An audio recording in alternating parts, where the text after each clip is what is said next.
Hi guys, तो आज बनाना सीखते हैं ये ब्यूटीफुल से रोज़ हेयर टाई। आई होप आपको अच्छा लगेगा। मैं यहाँ पे रेगुलर अपना 10 नंबर का हुक ले रही हूँ एंड वहाँ पे मैं इस तरीके से सबसे पहले बनाऊँगी एक मैजिक रिंग। सो मेरा फ्लावर ये वाला थोड़ा-सा बड़े साइज़ का होगा रोज़। सो इसलिए मैंने यहाँ पे राउंड किया है क्योंकि ऑब्वियसली मेरा जो ऑलिव ग्रीन कलर का है वो थोड़ा-सा थिन है। नाउ मैं मैजिक रिंग कुछ इस तरीके से बनाती हूँ एंड फिर आपको मैजिक रिंग के अंदर करना है 6 सिंगल क्रोशे। ये मैंने एक करके आपको दिखा दिया है एंड इसी तरह आपको करना है 6 सिंगल क्रोशे। 6 सिंगल क्रोशे करने के बाद आपके पास कुछ इस तरीके से आ जाएगा। देन आप यार्न को पुल कर लेना एंड फर्स्ट वाले लूप पे इस तरीके से निकाल के आपको करना है स्लिप स्टिच। ओके, सो यहाँ पे हमारा होता है कंप्लीट। नाउ हम करेंगे चेन 3 एंड नेक्स्ट हुक में इंसर्ट करके हमें करना है डबल क्रोशे। इसी प्रोसेस को रिपीट करेंगे अगेन चेन 3 एंड एक डबल क्रोशे करेंगे और नेक्स्ट चेन। तो हमारा कुछ इस टाइप से डोम क्रिएट हो जाएगा एंड यू कैन ईजिली सी कि यहाँ पे आपको गैप दिख रहा होगा, है ना। इस तरीके के आपको जो गैप दिख रहे होंगे, हम इन्हीं पे अगला काम शुरू करने वाले हैं। तो इस तरीके से मैंने टोटल 5 टाइम्स बनाया है एंड 5 टाइम्स बनाने के बाद जो फर्स्ट वाला है उसमें से हम इसे स्टिच लगा देंगे। तो हमारा ये कंप्लीट हो जाएगा, ठीक है। बट का जो बेस होता है वो हमारा कंप्लीट हो जाएगा। नाउ कुछ इस तरीके से आपने इसे करना है सिक्योर। नाउ थ्रेड को हम कट कर लेंगे एंड इसी जगह पे हमें अब अपने रेड कलर के थ्रेड को अटैच करना होगा। सो मैं इसे लॉक करने जा रही थी लेकिन मुझे याद आया कि मुझे यहीं पे अटैच करना है। तो कुछ इस तरीके से मैं यहाँ सबसे पहले नॉट टाई कर दूँगी। नॉट टाई करना इसलिए इतना इम्पॉर्टेंट है क्योंकि मुझे लगता है कि मेरी इधर-उधर से कुछ खिसकेगी नहीं और स्ट्रॉन्ग रहेगी, इसलिए मैं नॉट टाई करती हूँ। अब यहाँ से भी आपको करना है चेन 3 एंड उसके बाद इस तरीके से आपको लूप लेते जाना है, ठीक है। तो मैं यहाँ पे टोटल 6 लूप लूँगी इस तरीके से एंड आपको हुक के अंदर से नहीं निकालना है एंड बस यार्न ओवर कर के इस तरीके से यार्न पुल करके निकालते जाना है। इसी को लूप कहा जाता है। एंड आप 6 टाइम करने के बाद यहाँ से कुछ निकालेंगे। एक धागा जो है वो बचा रहना चाहिए, उसके बाद आप चेन कर सकते हैं। देन फिर चेन 1 एंड इसी प्रोसेस को ही पूरे में रिपीट करेंगे एंड फर्स्ट वाले में आप इसे स्टिच कर दोगे। स्टिच करने के बाद आपने क्या करना है, सबसे पहले आप करोगे एक स्लिप स्टिच। मैं आपको यहाँ स्टिच करना बता दे रही हूँ। फर्स्ट वाले पे अच्छे से स्टिच करिएगा, नहीं तो फिर वो गैप हो जाएगा ना, तो आप ही को दिक्कत हो जाएगा। तो पहले में करेंगे आप स्लिप स्टिच, देन उसके बाद एक डबल क्रोशे करेंगे हम। ये रहा मेरा एक डबल क्रोशे, फिर दूसरा डबल क्रोशे हमें करना है एंड उसके बाद एक और स्लिप स्टिच करेंगे। तो यू कैन सी एक ट्रायंगल जैसा स्ट्रक्चर क्रिएट हो जाएगा एंड इसी को आपको पूरे फ्लावर में कंप्लीट करना है एंड लास्ट में हम स्लिप स्टिच लगा देंगे। तो ये मेरा बिग वाला रोज़ है, जो भी फ्लावर आप बोल सकते हो। एंड इसी तरीके से मैंने कुछ छोटे छोटे फ्लावर बनाए हुए, मतलब 2 और बर्ड बनाना है छोटे छोटे इसी तरीके से। ये क्योंकि बड़ा बड़ा फ्लावर है, जाहिर बात है ये रबर की साइड में लगेगा एंड नेक्स्ट जो छोटे छोटे फ्लावर हैं वो हम एज अ हैंगिंग बनाएंगे।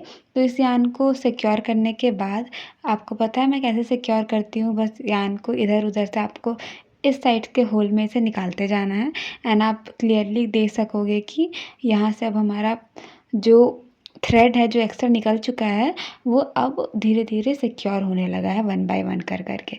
तो यहाँ पे ये कंप्लीट होता है एंड मैं इसे इस तरीके से करने के बाद अब मैं यान को यहाँ से कट कर दूँगी कुछ इस तरीके से। तो ये हमारा बिग फ्लावर रेडी है। अब ना अब छोटे फ्लावर के लिए मैं सिर्फ एक सिंगल लेयर, मतलब एक दो धागा रेशा है एज इट इज़ उसका ही यूज़ करने वाली हूँ, उससे भी बन जाएगा। अब सब पे हमें सिंगल क्रोशे करना है। मैजिक रिंग बना के 6 सिंगल क्रोशे करेंगे हम, जिस तरीके से मैंने पहले किया था। एंड इसे करने के बाद हम इसका जो थ्रेड है, जो एक छोटी सी थ्रेड होगी ना, उसे हम कर लेंगे पुल एंड फर्स्ट वाले पे हम लगा देंगे स्लिप स्टिच।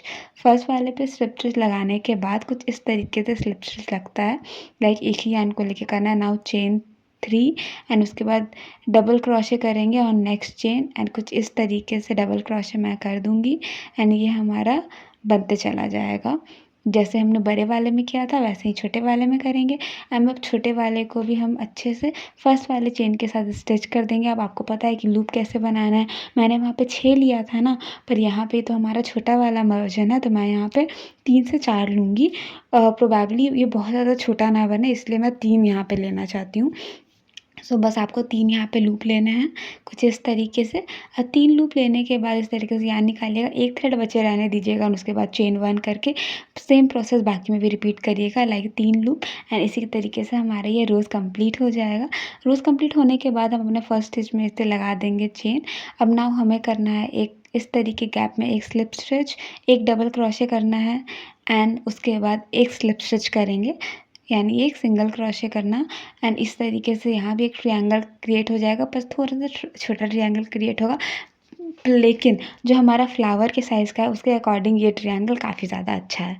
सो ये हमारा हो चुका है नाउ। अब सारे थ्रेड जो एक्स्ट्रा है मैं उसे कट कर लूँगी कुछ इस तरीके से एंड फिर हम इसे 1 बाय 1 करके सिक्योर करते जाएंगे जैसे हमने बड़े वाले पीस में किया था। सो आई होप अभी तक का वीडियो आपको अच्छा लगा हो। सो अगर आप मेरे चैनल पर नए हो तो प्लीज़ मेरी सारी वीडियो जाके देखिए एंड प्लीज़ मेरे चैनल को सब्सक्राइब कर दीजिए। एंड ऑल्सो अगर आपको वीडियो अच्छी लग रही है तो इस वीडियो पे भी लाइक कर दें and keep watching and thank you so much कि आप लोग इसे हमेशा देखते हो। सो यहाँ तक होने के बाद ना अब हमें क्या करना है, अब हम बनाएंगे कुछ इस तरीके से चेन आपको पता है ना कैसे बनाना है। सबसे पहले एक नॉट बनानी है कुछ इस तरीके से, आप सिंपल तरीके से बना सकते हो। मेरा दिमाग पता नहीं थोड़ा सा कहीं और चला गया था कि मैंने इसे मैजिक रिंग टाइप से बनाने का सोचा ना। यहाँ पे मैं टोटल बनाने वाली हूँ 60 चेन, 60 और 45 जितनी भी चेन आपको अप्रोप्रिएट लेके मतलब योर लेंथ हेयर के लेंथ के अकॉर्डिंग उतने अकॉर्डिंग आप बना सकते हो। नाउ इसे करने के बाद मैं यहाँ पे इसे लॉक कर दूँगी एंड उसके बाद मेरा जो ये पर्ल है मैं इसे इस थ्रेड के अंदर पे इंसर्ट करूँगी लाइक दैट कुछ इस तरीके से।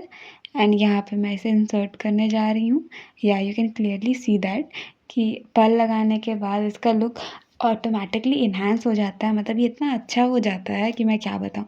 एंड नाउ फिर कुछ इस तरीके से मैं यहाँ इसे लगा दूँगी। नाउ इस वाले थ्रेड का आपको क्या करना है, आप यहाँ आप सेंटर देख रहे हो ना, इस सेंटर पे आपने इसे करना है इंसर्ट इस सेंटर से ले आके। एंड मैं यहाँ से धागे को निकालूंगी एंड उसके बाद ऑटोमेटिकली एक धागा ऑलरेडी वहाँ पे होगा। जब हमने फ्लावर बनाया होगा ना तो ये धागा वहाँ पे ऑटोमेटिकली होगा, तो उस धागे को लेके हमें वहाँ पे एक नॉट टाई कर देनी है। बहुत ईजी सा प्रोसेस है, ट्रस्ट में, बिल्कुल भी कोई भी हार्ड नहीं। एक बार अपना फ्लावर बनाना सीख गया उसके बाद आप डिज़ाइनिंग करने में मास्टर हो जाओगे। तो कुछ इस तरीके से हम धागे को यहाँ से निकाल देंगे लाइक दैट एंड उसके बाद यहीं पे हम एक कर देंगे नॉट टाई, या मैं कुछ इस तरीके से नॉट को टाई कर दिया है। एंड नाउ नॉट को टाई करने के बाद जो एक्स्ट्रा यहाँ पे धागे हैं जो आपको दिख रही होगी बाहर से, ताकि वो अच्छा नहीं दिख रहा होगा, उस धागे को आप कट कर दीजिएगा।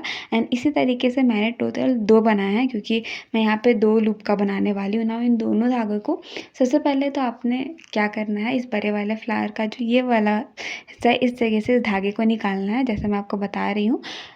एंड कुछ इस तरीके से यहाँ पे आसानी से आप हुक को फंसा के यहाँ पे कर सकते हो। सबसे अच्छी बात ये है क्योंकि हमने 2 धागे लिए थे तो ये जो रोज़ है बड़ा वाला ये ऑटोमेटिकली वहाँ पे एडजस्ट हो जाएगा। एंड उसके बाद ये लीफ का ट्यूटोरियल तो आपको मेरे चैनल पे मिल जाएगा, वहाँ से जाके देख सकते हो। फिर हम इस लीफ को भी अटैच कर देंगे एंड जो यहाँ पे एंडिंग पॉइंट है दोनों का वहाँ पे मैंने बहुत ज़्यादा बार मतलब 2-3-4 बार अच्छे से नॉट को टाई कर लिया है, सो दैट इससे क्या होगा ना कि जो आपका लीफ है वो भी वहाँ से एक भी ज़रा सा घिसकेगा नहीं और परफेक्टली एकदम आप देख सकते हो कि ये कितना ज़्यादा मजबूत बन चुका है। नाउ जो एक्स्ट्रा धागे हम उसको कट ना करके उसे सिक्योर करेंगे। ऐसा इसलिए करेंगे क्योंकि आप कट कर दोगे ना तो वो चांसेस ज़्यादा हैं कि वो खुल जाएंगे, निकल जाएंगे। तो वो वाला चीज़ को अवॉइड करने के लिए मैंने यहाँ बस सिंपल सा इन धागे को ही एडजस्ट करके मतलब वापस से ही रेशो के अंदर जो धागे मैंने स्टिच किए हैं चेन उनके ही अंदर एडजस्ट कर करके फिर मैं इन्हें कट कर दूँगी। तो इस तरीके से हमारा जो ये रोज़ हेयर टाई है वो कंप्लीट हो चुका है। एंड आई डोंट नो कि आप लोग ट्रस्ट करोगे या नहीं करोगे, बट मैं बता दूं कि ये डिज़ाइन मैंने खुद से सोची थी। आई नो ऐसे सिमिलर डिज़ाइन है पर ये तो एग्जैक्टली नहीं होगी, तो मैंने ये डिज़ाइन है जो खुद से सोची थी और ये इतनी प्यारी बनी है। Thank you so much.